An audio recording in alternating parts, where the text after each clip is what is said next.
Banyak orang yang merasa sulit menabung karena gajinya kecil. Nah, di episode ini, kami mau bagiin tips gimana kalian bisa menabung sekecil apapun penghasilan kalian.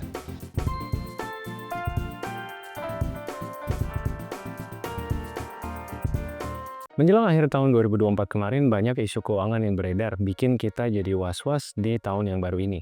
Mulai sekarang, yuk kita semakin bijak dalam mengatur keuangan sebagai persiapan melewati tahun 2025. Nah, aku mau kenalin Cbank, aplikasi dengan layanan bank digital yang nggak cuma aman, tapi juga bikin semuanya mudah. Cbank menawarkan bunga tabungan 3,5% per tahun yang cair setiap hari. Supaya uang kamu tumbuh setiap harinya plus untung setiap hari juga.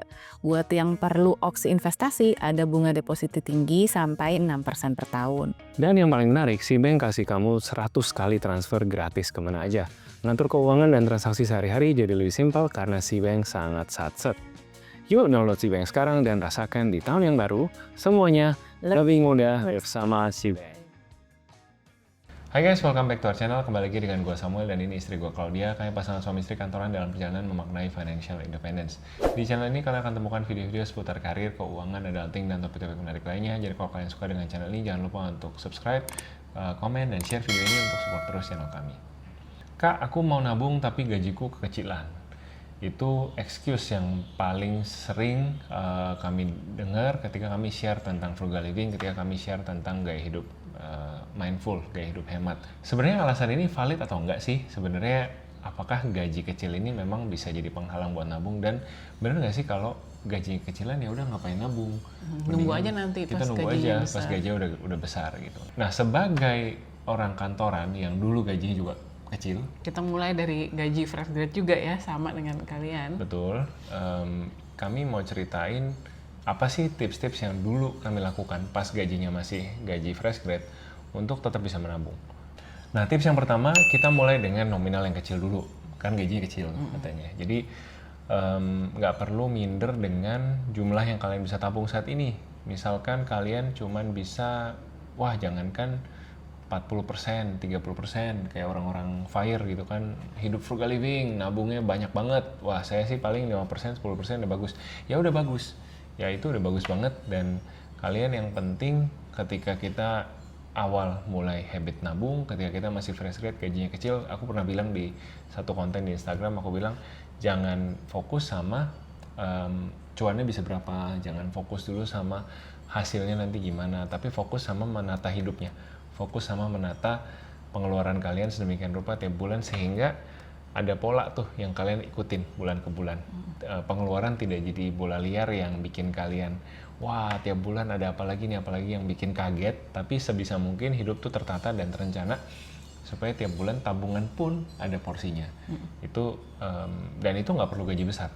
Ya, kalian bisa mulai dari gaji 3 juta pun kalian sisihkan 100.000, sisihkan 50.000 tiap bulan, itu udah menabung. Ya, yang kalau kita bicara jalan menuju cepat kaya atau kepengen kaya cepat, ya memang nggak cepat gitu ya, dan mungkin nggak kaya-kaya kalau kalian lakukan itu. Jadi sebenarnya di sini yang kayak tadi saya bilang, yang penting adalah kita build habitnya. Build habit untuk bisa nabung mumpung gajinya ini masih kecil gitu ya, yang diurus atau yang diurusnya uangnya nominalnya masih nggak nolnya masih sedikit nih. Karena percayalah, nolnya makin banyak itu diurusin tuh makin pusing. Jangan berpikir kalau gaji besar otomatis nabungnya besar, enggak juga gitu. Karena saya pernah dapat DM ada follower yang gajinya 100 juta, itu dia ngerasa nggak bisa nabung sama sekali gitu. Karena ternyata cicilan mobilnya banyak banget, cicilan rumahnya juga lumayan gitu angkanya, jadi ujung-ujungnya nggak bisa nabung juga. Kalau kalian mikir wah 100 juta, kalau gue gaji 100 juta pasti gue nabung, enggak loh, enggak ya, karena ini beneran ada cerita 100 juta pun dia nggak bisa menabung gitu, karena semuanya dikonvert jadi barang.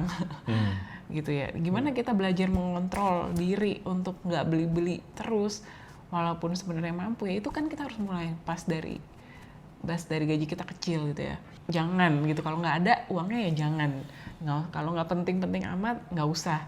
Apalagi kalau mau pinjol, bener-bener kalau nggak penting, kalau nggak ada itu nggak mati, mendingan nggak usah gitu. Dan ini menurutku harus dibuild pas kita income-nya masih kecil. Yang kedua, gunakan metode menabung otomatis. Nah ini kalau saya pribadi, saya nggak menggunakan metode ini gitu, karena saya dulu pas masih fresh grad itu terus terang challenge-nya banyak banget karena harus support kedua orang tua plus kedua adik yang waktu itu masih kuliah plus diri saya sendiri dengan gaji fresh grad yang hidup di ibu kota Jakarta, dan adik saya yang paling kecil kuliahnya di luar negeri, jadi lumayan berat gitu ya challenge-nya. Jadi mau udah sehemat-hematnya gitu tiap pagi bangun ekstra pagi biar bisa ngejar naik busway sebelum jam 7 biar 2.000 lumayan kan, kalau udah di atas jam 7 jadi 3.500 itu hampir double kan. Tetap aja yang bisa ditabung itu palingan cuman sedikit banget lah, 50.000, 100.000, kalau lagi itu bisa 200.000. Yang penting tadi habitnya. Nah, tapi kan itu kalau saya bisa gitu, saya bisa memaksa diri saya nabung walaupun sedikit. Nah, buat yang susah untuk memaksa diri menabung seperti Sam, biasanya mereka menggunakan metode menabung otomatis. Menabung dipaksa. Iya, jadi sudah di setup di rekening tabungannya, begitu gaji masuk langsung dipotong, dikunci gitu ya. Ini tabungannya itu uangnya ini bisa di set ya, mau berapa ratus ribu atau berapa juta itu bisa langsung dimasukkan ke dalam tabungan jangka panjang biasanya ya. Jadi kayak seperti deposito berjangka. Nah, terus yang saya melakukan juga apa Sam untuk membantu mengontrol biar nggak belanja-belanja? Jadi intinya aku memposisikan diri di mana aku tuh nggak bisa digoda oleh pengeluaran. Caranya ya salah satunya tadi pakai sistem otomatis. Jadi waktu itu kalau nggak salah nabung reksadana deh. Jadi ya udah begitu gajian di tanggal yang sama ada otomatis investment plan, kepotong masuk reksadana waktu itu. Kalau dari sisi pengeluaran, aku tuh sampai sekarang aku masih pegang kartu kredit yang sama yang aku pakai pas aku fresh grad dulu. Jadi kartu kredit ini limitnya kecil, paling cuman buat ya bisa beli makan di restoran gitu ya, beberapa kali habis mentok limitnya. Jadi itu masih kartu kredit yang aku pakai sekarang. Aku nggak minta limitnya dinaik-naikin karena aku nggak mau pegang kartu kredit yang limitnya besar. Itu kayak godaan yang senantiasa ada di dalam dompetku gitu, mendingan nggak usah. Terus juga ada juga sih yang bilang jangan bawa-bawa kartu ATM atau kartu di dompet kosongin ya. Tapi sekarang ya nggak tahu apa bisa relevan ya, karena bisa pakai QR code juga toh bayar gitu. Intinya sih poin ini mau bilang bahwa kalian harus punya sistem yang menjauhkan kalian dari segala macam godaan-godaan itu. Oh, satu lagi, kami rumah tangganya keuangannya ala orang Jepang katanya. Kalau mengatur keuangan orang Jepang itu gaji itu dipegang sama istri. Nah, suaminya tuh pegang uang jajan. Uang jajan ini uang operasional yang akan habis di tiap bulannya. Jadi dia nggak ada uang nggak jelas gitu yang parkir di rekening, semua masuk ke istri kelola. Atau kalian mungkin suaminya lebih savvy investment ya silahkan gitu ya, nggak harus di istri. Cuman intinya di rekening operasional tuh jangan ada uang yang nggak ada tujuannya. Nah itu nanti kepake gitu. Jadi itu sih bikin sistem yang bikin kalian tuh foolproof gitu, foolproof, nggak bisa digoda dengan cara apapun. Ya silakan mau goda saya dengan diskon, ya duitnya nggak ada, kartu kredit yang bisa beli sepatu atau beli sepeda mountain bike yang mahal dari titanium ini ada di istri saya gitu. Jadi ya godalah istri saya gitu. Yang pasti lebih kuat lagi, temboknya lebih tebal lagi dari saya. Jadi itu sistem yang somehow saya bikin gitu untuk orang yang susah nabung, defaultnya susah nabung, itu lakukan itu. Yang ketiga, kita hindari pengeluaran impulsif. Nah ini mau gaji gede, mau gaji kecil sebenarnya sama ya. Pengeluaran impulsif ini sesuatu yang datang tiba-tiba ya, lewat selentingan iklan di sosial media, lewat iseng-iseng buka e-commerce, nanti keluar jadi kepengen apa. Nah, kami punya sistem yang juga mungkin kalian bisa tiru kalau mau ya. Kami login ke akun e-commerce yang sama. Jadi apapun yang saya beli, istri saya lihat, istri saya juga sama, dia cek apa saya tahu. Jadi kami punya check and balance system gitu. Kadang-kadang bahkan saya yang masukin ke keranjang, istri yang check out karena dia bisa tuker poin lah segala macam, dia lebih ngerti.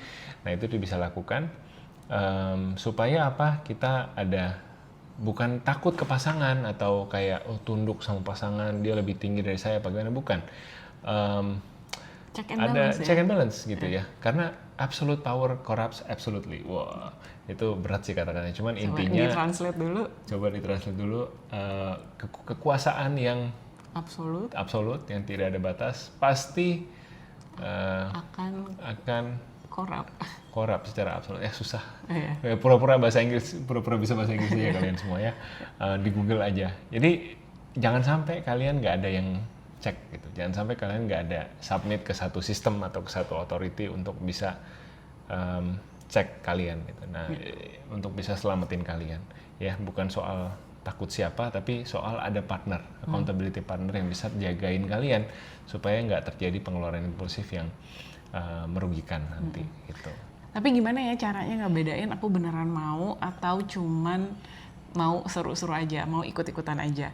Nah ini kalau aku pribadi biasanya kalau mau beli barang itu mikir dulu. Jadi nggak pernah kita ke mall terus ngelihat apa gitu ya, lihat sepatu atau lihat tas atau lihat baju, kita langsung beli gitu, enggak gitu. Biasanya kalau mau beli apa-apa mikirnya lama ya. Ya kalau ada orang bilang sih katanya mikirnya mungkin 7 hari gitu ya, seminggu, coba dibawa tidur dulu, kalau emang masih mau ya udah beli. Tapi kayak kalau saya lama banget, bisa sampai 3 bulan, bisa sampai 6 bulan, saya sampai bingung, udah dibeli aja, kenapa diliatin dulu gitu kan. Kayak mikir lama gitu, terus cari-cari di online platform lain, tunggu diskon, tunggu dia lewat season biasanya. Terus kayak kalau beneran masih mau, kalau beneran yakin, ya udah akhirnya baru beli. Nah ini mungkin buat teman-teman di sini yang ingin mengurangi kebiasaan belanja impulsif, ya mungkin itu bisa dicoba gitu ya. Jadi never buy things on your first chance gitu ya. Coba sleep on it 7 nights at least gitu ya. Kalau emang bener-bener masih mau, ya udah. Terus kalau pas balik ke tokonya ternyata masih ada, ya ternyata emang jodoh, ya udah sikat lah. Tapi kalau memang udah sold out, ya udah mungkin memang itu pertanda dari yang di atas ya, disuruh tabung aja. Yang keempat, manfaatkan promo atau diskon untuk hemat. Nah ini awal-awal kita membangun hidup ya, dengan gaji fresh grad itu masih susah segala-galanya. Ada satu apps yang kami berdua, website bahkan dulu masih zamannya website, ya ampun lama banget ya, yang selalu kami pakai untuk menjadi juru kunci Jadi kayak mau ngapa-ngapain lihat dulu ke website itu judulnya Groupon, terus belakangan ganti nama jadi Fave. Emang iya Groupon jadi Fave? Apa terbalik ya, pokoknya sekarang sih kami udah jarang banget pakai ya, tapi itu zaman dulu itu 15 tahun yang lalu itu hampir selalu pakai itu mau ngapa-ngapain. Jadi mau potong rambut, cek dulu Groupon, lihat apa salon apa yang deket rumah yang menawarkan promo. Mau makan di luar, kita cari promo di website itu, di lokasi mana yang weekend itu kita mau pergi, jenis makanannya apa, kita beli di situ. Jadi bener-bener ya udah semuanya cari yang diskonan. Kayaknya hampir nggak pernah ya kita makan di luar terus kayak makan di restoran sini gitu ya, enggak gitu, semuanya seplan itu gitu ya di zaman itu. Jadi benar-benar cari yang promo. Apakah selalu berhasil? Tentu aja enggak ya. Jadi kadang-kadang ketemu restoran yang apa sih ini nggak jelas makanannya, terus menu promonya tuh benar-benar menu promo gitu, kayak Jeng datang gitu kan, dia bilang bisa nih buat berdua, begitu datang ya elah kecil banget, kentangnya dikit, dagingnya dikit, jadi mau nggak mau pesan lagi. Cuman kalau dilihat-lihat sih waktu itu ya melatih mental kali ya untuk tahu diri bahwa kita tuh kami tuh masih ada di level itu gitu. Kami tuh harus lihat harus ikhlas, harus sadar bahwa kami masih ada di level itu, dan ya mampunya baru spending di situ. Dan memang jadi kayak mungkin nggak ada lagi pasangan sekantor yang kayak kita gitu, pacaran tiap hari Rabu sore-sore tiba-tiba dapat email dari, dulu kan masih email-emailan sekantor gitu ya, ini ada opsi ini nih, 3 restoran daerah BSD, Western food, ini steak, atau ini Korean gitu ya. Begitu lihat namanya nggak ada yang aku kenal semua, nggak ada restoran terkenal ya, namanya restoran promo kan, pasti baru buka semua restorannya. Ya udah kita dari situ mutusin gitu, weekend itu mau kemana. Tapi ya memang kalau diinget-inget waktu itu ya memang kami tuh susah ekonominya, mau agak jauh dikit gitu ya kami tuh mikir nanti pakai bensin, nanti bayar tol gitu. Sekarang puji Tuhan udah nggak di situ lah. Kami udah bisa lebih rileks tentang keuangan. Tapi Meskipun kami mindsetnya juga masih ya. Tapi kayak mengingat masa-masa itu tuh jadi kayak ini benar-benar masa pembentukan mindset, benar masa-masa untuk kami tuh merendahkan diri, tahu diri hati, ya. gitu ya, menata hati bahwa saya tuh nggak boleh dikendalikan sama ya restoran baru buka, ya ada barang baru apa segala macam ya. Pokoknya kita yang kontrol, kita yang ini. Jadi terima kasih untuk pembelajaran hidup selama. Ya walaupun itu sering banget ya bikin ribut, ini kenapa Iya. kan, aduh udah tahu. Datang kesel gitu, zong wah anjir gitu. makanannya kayak begini gitu. Iya, nggak usah lagi lah kita kayak gini-gini, minggu depan Iya. udah yang jelas-jelas aja pasti-pasti aja gitu. Tapi ya itu yang ya belum ada gitu ya. gitu. Dompetnya belum cukup untuk afford restoran asal masuk, itu belum cukup gitu. Jadi Jangan gengsi dengan promo. ya pelajarannya itu ya, sampai sekarang pun juga kita masih diskon hunter banget ya. Jadi mau belanja groceries ya kita ke sebulan sekali adalah satu supermarket yang kalau untuk membernya bisa diskon 5%. Ya udah kita belanja bulanan selalu di situ. Terus kalau belanja e-commerce juga kita tunggu tanggal-tanggal tertentu yang menawarkan ekstra diskon. Jadi ya udah gitu, kita nggak impulsif sama sekali ya gitu. Kalau misalkan kita lagi ada kebutuhan mau beli deterjen mau habis gitu, ya udah parkir dulu nih, oke kita tunggu nih next apakah di supermarket itu ataukah di online itu yang lebih oke harganya. Nanti oh ya sekalian deh beli 2 sekalian stok. Nah makanya penting banget untuk kita budgeting juga itu ya, jadi kita kurang lebih tahu nih cycle kita pakai deterjen kira-kira habisnya berapa lama. Oh kalau habisnya sekian bulan, mungkin kita kalau beli 2 nggak kelamaan kali ya gitu. Tapi kalau misalkan habisnya baru 1 tahun gitu, seperti saya sabun cuci muka saya biasanya habisnya 1 tahun. Wow. Jadi dicampur air itu. enggak. Jadi ya udah nggak nyetok lah. Jadi nanti beli lagi pas udah deket-deket dia mau habis aja. Jadi ya udah begitulah hidup kita, mengejar promo sampai sekarang pun juga gitu. Kalau kemarin mau perlu beli sepatu olahraga ya udah tunggu aja santai-santai, deket akhir tahun ternyata bener aja ada satu toko yang buy one get one, yes gitu kan, langsung beli gitu, ternyata ada yang cocok. Jadi tidak apa-apa, mengejar promo itu tidak dosa ya, itu halal, itu itu Ya, adalah gengsi, jalan iya halal, gengsi, tapi ya makanya memang gengsi bisa dimakan gitu kan. Nah, tapi ini yang harus dicatat adalah juga jangan sampai kita beli-beli karena promo gitu. Harus diingat juga kalau memang nggak perlu, ya nggak usah beli, walaupun itu promo. Ini beneran mau dipakai nggak?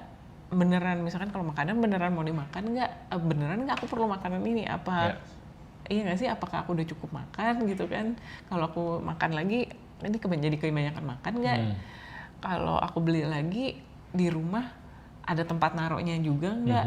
Kalau stok kebanyakan ini nanti, karena stok kebanyakan gitu kita juga harus tahu stok barang banyak-banyak ada potensi barangnya expire, barangnya rusak, atau ya banyak hal lah yang bisa terjadi gitu kan kalau stok lama-lama di rumah. Jadi kalau emang nggak perlu, walaupun promo pun juga nggak usah dibeli, nggak usah khawatir, promo itu selalu akan datang lagi.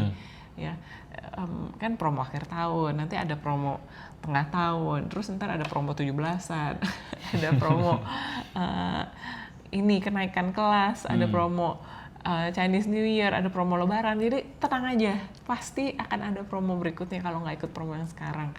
Ya promo tanggal kembar itu sekarang kan hampir tiap bulan tuh malah. Dulunya cuma 11-11, 12, sekarang hampir tiap bulan selalu ada. Jadi nggak usah khawatir dikejar promo, tenang aja, pasti promo akan datang lagi. Yang terakhir tipsnya adalah tetap ya cari penghasilan tambahan. Jadi ini kita bicara jangka panjang. Kalau kita bicara dari tadi menabung itu menurutku ya menata hidup saat ini gitu ya, mungkin setahun ke depan ini. Tapi jangka panjang tentu kita nggak mau dong menata hidup di level yang kita sekarang saja gitu. Kita berharap kita ada kemajuan karir kita, keuangan kita, bisnis kita. Jadi pastinya sambil kita menabung ini kita juga harus eksplor kreativitas yang Tuhan udah kasih ini, kita bisa pakai buat apa nih? Bisakah kita kerja freelance? Bisakah saya jadi apa ya? Oh ternyata tangan saya bagus, saya bisa jadi model tangan. Atau saya ternyata nulisnya bagus, saya bisa deh jual tulisan saya jadi copywriter. Saya bisa juga jadi model bibir, model apalah yang bisa dijual lah gitu ya. Selama masih halal gitu ya. Atau jualan kecil-kecilan, bikin kue, bikin bisnis dan lain-lain. Atau ya in our case, kami benar-benar fokus ke kantor, naikin karir gitu, punya target pokoknya tiap tahun gue harus promosi, kalau nggak promosi gue pindah kerja, kalau nggak ada gue cari gitu. Jadi nggak bisa diem gitu. Dan ini menurutku ya, kalau kita bicara karir, aku nggak bosan-bosannya ingetin sama teman-teman, nggak ada yang bertanggung jawab sama karir kalian kecuali kalian sendiri. Itu yang harus diingat gitu, bukan kantor yang tanggung jawab, bukan bos yang tanggung jawab, tapi kalian sendiri. Jadi kalau kalian merasa saat ini udah nggak dihargai di kantor yang sekarang, kalian merasa nggak ada prospek, bisnisnya nggak berkembang di kantor yang sekarang, ingat kalian bukan kapten kapal gitu ya. Kapten kapal Titanic katanya stay ya sampai Titanicnya tenggelam gitu ya. Bukan, kalian bukan kaptennya.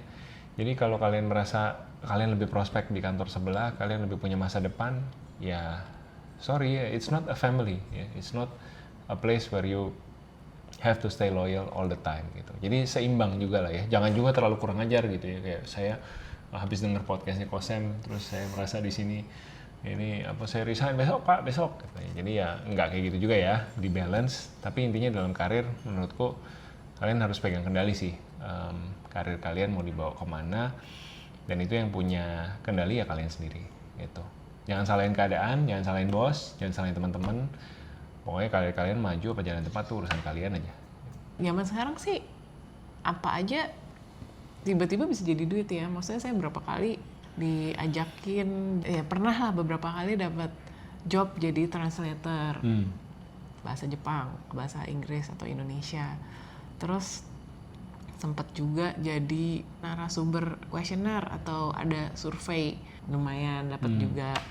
Terus apalagi ya kalau dengar teman-teman sih banyak ya sekarang kreatif jadi virtual assistant gitu ya, dapat juga. Terus dia ini bisa bikin makanan homemade, akhirnya dia juga jualan gitu ya, jualan cookies lah, jualan dimsum lah.